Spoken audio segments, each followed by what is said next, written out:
Dear friends, നമ്മളിന്ന് discuss ചെയ്യുന്നത് ലെബക് measurable ഫങ്ഷൻസുമായി ബന്ധപ്പെട്ട ഒരു തിയറമാണ്. Proposition number 11. Let f be a simple function defined on E. Then for each epsilon greater than 0, there is a continuous function g on R and a closed set f contained in E, for which f equal to g on f and measure of E minus f less than epsilon. ഇവിടെ നമുക്ക് F എന്ന് പറയുന്നത് ഒരു simple ഫംഗ്ഷനാണ്. Define ചെയ്തിരിക്കുന്നത് E എന്ന് പറയുന്ന സെറ്റിന് മുകളിലാണ്. അങ്ങനെയെങ്കിൽ for every epsilon greater than 0 we have to find a continuous function G on R and a closed set F contained in our set E, for which and satisfying the conditions f equal to g on f and measure of E minus f less than epsilon എന്നാണ് prove ചെയ്യേണ്ടത്. ഇവിടുത്തെ assumption ആകെ f is a simple function on E എന്ന് മാത്രമാണ്. നമുക്ക് proof നോക്കാം.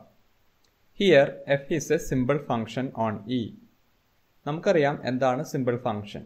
Simple ഫംഗ്ഷൻ്റെ canonical റെപ്രസെൻറ്റേഷനും സിമ്പിൾ ഫംഗ്ഷൻ്റെ ഡെഫിനേഷൻ പ്രകാരം അതിന് ഫൈനൈറ്റ് നമ്പർ ഓഫ് വാല്യൂസ് മാത്രമേ എക്സിസ്റ്റ് ചെയ്യുള്ളൂ എന്നുള്ള കാര്യങ്ങളെല്ലാം നമ്മൾ നേരത്തെ കണ്ടതാണ്. Then by the definition of simple functions it has finitely many values. Let a1 a2 etcetera an be these finite values, then there exist e1 e2 etc en, all are the subsets of E such that union En equal to E, where each EI's are pairwise disjoint. നമുക്കറിയാം simple function എന്ന് പറയുമ്പോൾ finitely many values ആണ് ഉള്ളത്. ആ values ആണ് ഇവിടെ എടുത്തിരിക്കുന്ന a1 a2 etcetera an എന്ന് പറയുന്നത്. ഇനി നമ്മൾ ഡിഫൈൻ ചെയ്തിരിക്കുന്നത് ഇ എന്ന് പറയുന്ന സെറ്റിന് മുകളിലാണെങ്കിൽ നമ്മളവിടെ ഓരോ ഫൈനൈറ്റ് വാല്യൂവിന് കറസ്പോണ്ടിങ് ആയിട്ടും ഓരോ ഇയുടെ സബ്സെറ്റുകൾ ക്രിയേറ്റ് ചെയ്യും. അതായത് a1 എന്ന് പറയുന്ന വാല്യൂ എക്സിസ്റ്റ് ചെയ്യുന്ന ഇ എന്ന് പറയുന്ന സെറ്റിലെ പോയിന്റുകളുടെ കളക്ഷനാണ് e1. a2 എന്ന് പറയുന്ന വാല്യൂ എക്സിസ്റ്റ് ചെയ്യുന്ന പോയിന്റുകളുടെ കളക്ഷനാണ് e2 and so on. We get capital e1 capital e2 etcetera capital en are the subsets of your set E such that each en the collection of points such that the value of the function equal to the corresponding a1 a2 etc an. And we know that the simple function has only these values, therefore the union En equal to our full set capital E. And the construction of these E case Ens, we have each EI's are pairwise disjoint.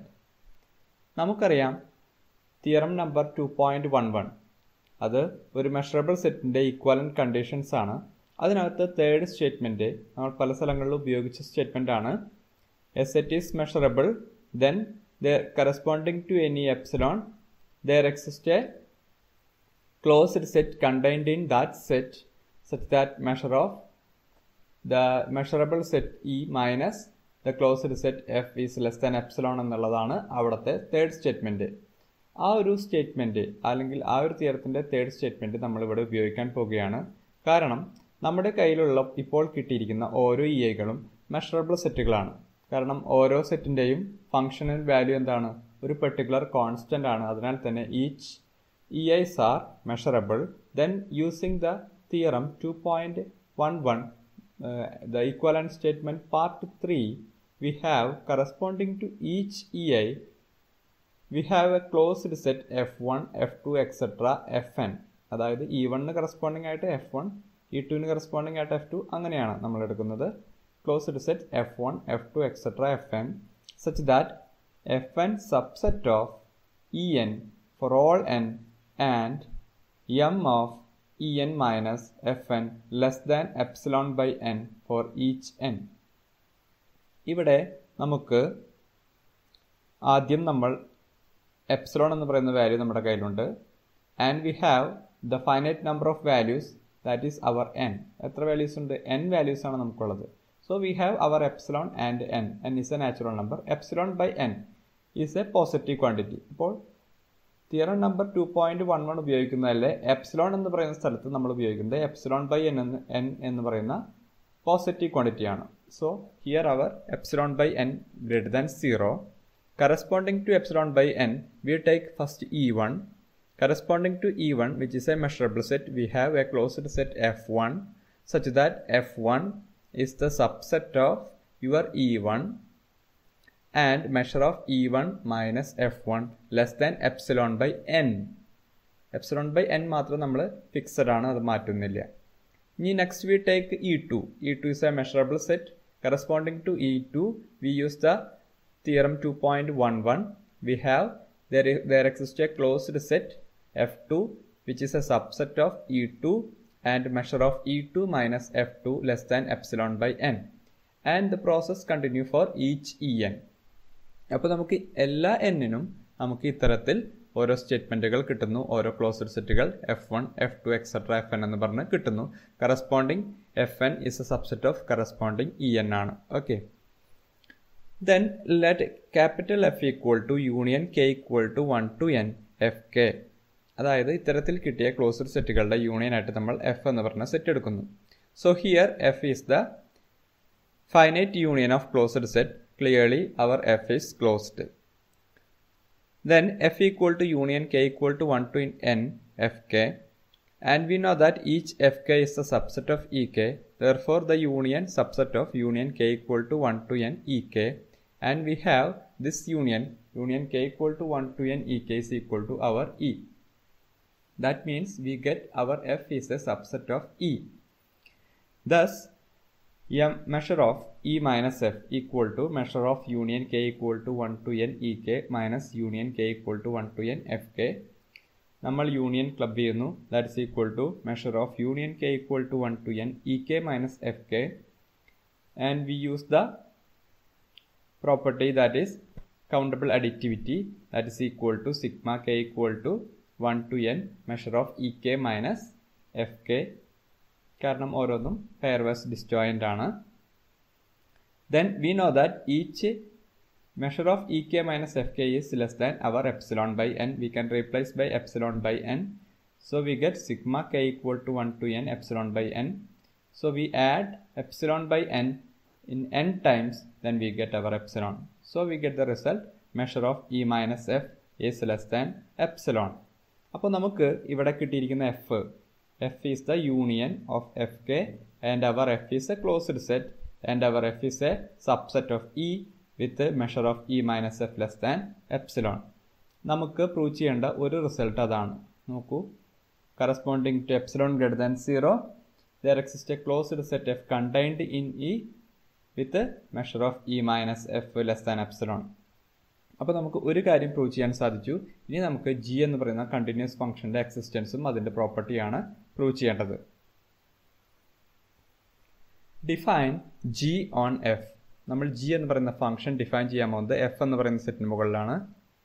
Such that G equal to AK on Fk where 1 less than or equal to K less than or equal to n.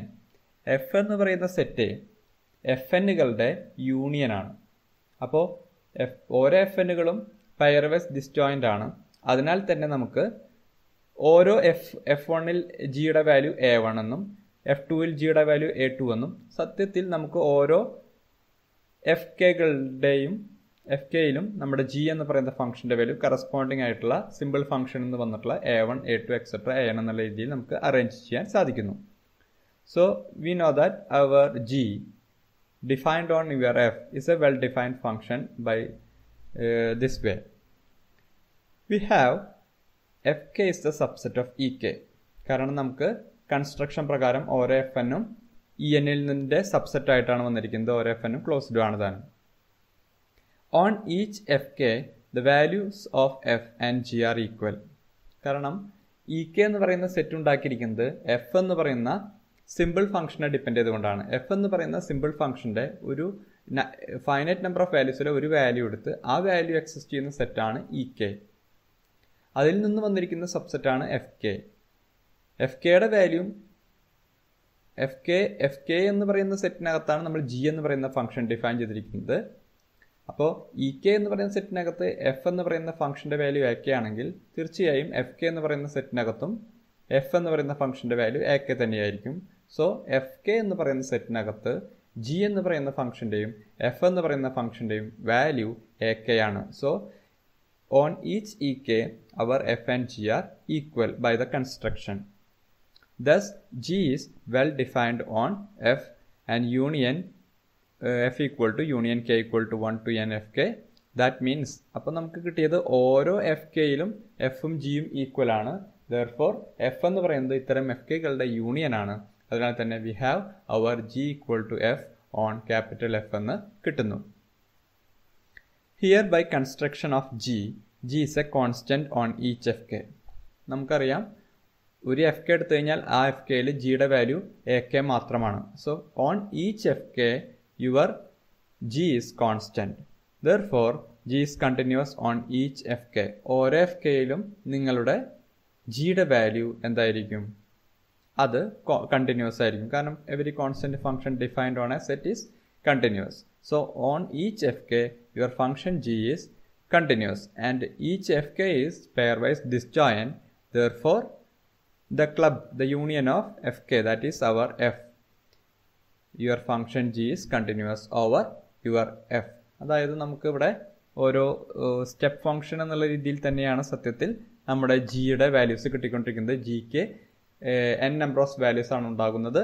ഓരോ വാല്യൂസും ഓരോ F കെയിലെ finite പോലെ അല്ലെങ്കിൽ constant പോലെ treat ചെയ്യുന്നു. അതിനാൽ തന്നെ G എന്ന് പറയുന്ന ഫംഗ്ഷൻ ഓരോ എഫ് കെയിലും കണ്ടിന്യൂസ് ആകുന്നു. അതുകൊണ്ട് ഓരോ എഫ് കെയിൻ്റെയും യൂണിയൻ ആയിട്ടുള്ള എഫിനകത്തും ജി കണ്ടിന്യൂസ് ആണെന്ന് പറയാൻ സാധിക്കുന്നു. So we get to result. Our G, there is a G which is continuous on your closed set capital F and your G equal to F on capital F. നമുക്ക് ഇത്രയും കാര്യങ്ങളാണ് അതിനകത്ത് prove ചെയ്യാനുള്ളത്. നോക്കൂ, for epsilon greater than 0 there is a continuous function g on R and a closed set f contained in E for which f equal to g on f. അപ്പോൾ ഇവിടെ നമ്മൾ g define ചെയ്തിരിക്കുന്നത് on R ആണ് കിട്ടേണ്ടത്. പക്ഷെ നമ്മളിവിടെ define ചെയ്തിരിക്കുന്നത് g on f ആണ്. നമ്മളൊരു കാര്യം ചെയ്താൽ മതി, g എഫിനകത്താണ് നമുക്ക് ഇത്തരത്തിൽ ഡിഫൈൻ ചെയ്യേണ്ടത്. എഫിന് പുറത്ത് നമുക്ക് ഏതെല്ലാം രീതിയിൽ കണ്ടിന്യൂസ് ഫംഗ്ഷൻ എടുക്കാൻ പറ്റുമോ ആ ഭാഗം നമുക്ക് ആഡ് ചെയ്തുകൊണ്ട് G side continuous function defined on R എന്ന് എക്സ്റ്റെൻഡ് ചെയ്യാൻ സാധിക്കും. കാരണം എഫിനകത്താണ് നമുക്ക് പെർട്ടിക്കുലർ ആയിട്ട് എഫിനോട് ഈക്വൽ ആണെന്നും അത് കണ്ടിന്യൂസ് ആണെന്നും പറഞ്ഞെടുക്കേണ്ടത്. അതിന് പുറത്ത് നമുക്ക് ജിയുടെ ഏത് എങ്ങനെ വേണമെങ്കിൽ നമുക്ക് കണ്ടിന്യൂറ്റി സാറ്റിസ്ഫൈ ചെയ്യുന്ന രീതിയിൽ എടുക്കാവുന്നതാണ്. So here we get a continuous function G on R such that f equal to g on our closed set capital F. Okay, thank you.